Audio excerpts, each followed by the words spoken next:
was that great message.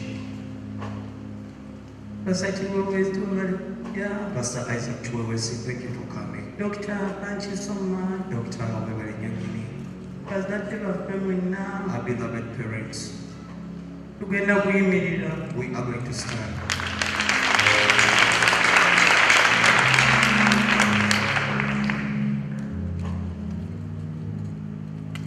Dr. Kula, what to me that Dr. Kula, whom we have been addressing as Daddy. I never seen such a man.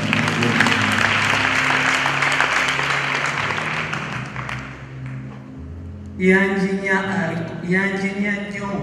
made me act like I wanted. He lavished me. He did something I preferred most in my life. He would wake me up and tell me, Pastor, go and preach. He would prepare a sermon. And he has made this one sermon as a place. In the last times, he would read the Bible all night through, praying so much. I would be amazed at the way he would preach. And I would tell him, you want to be better than me, you would love me. But he was preparing himself. And he is in the kingdom of God. Pastor Kula, rest in peace. We love you so much. I will start with the children, alongside the whole church, with the whole world.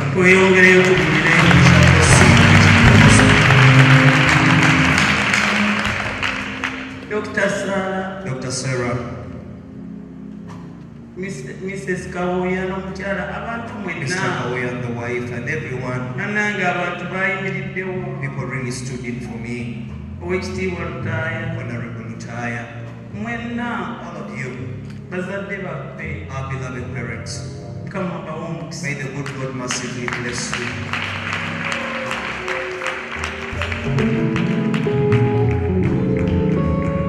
Amen.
Banyabo de Nassolo.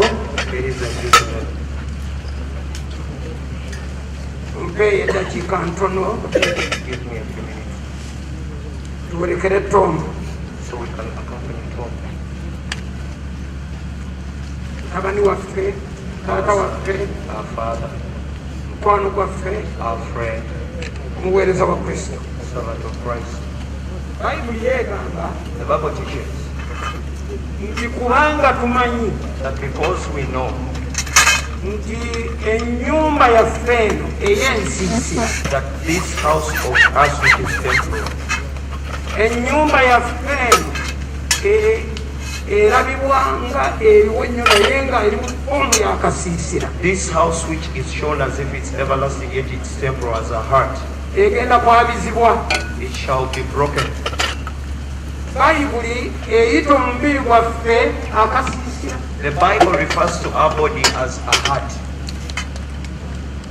Wano tuli mu kibuga, Here we are in the city amateeka g'okuzimba tegali amapakali ennyo, where the laws of construction are hard. naye bw'oba ogenda kuzimba kasiisira, But if you're going to construct a heart,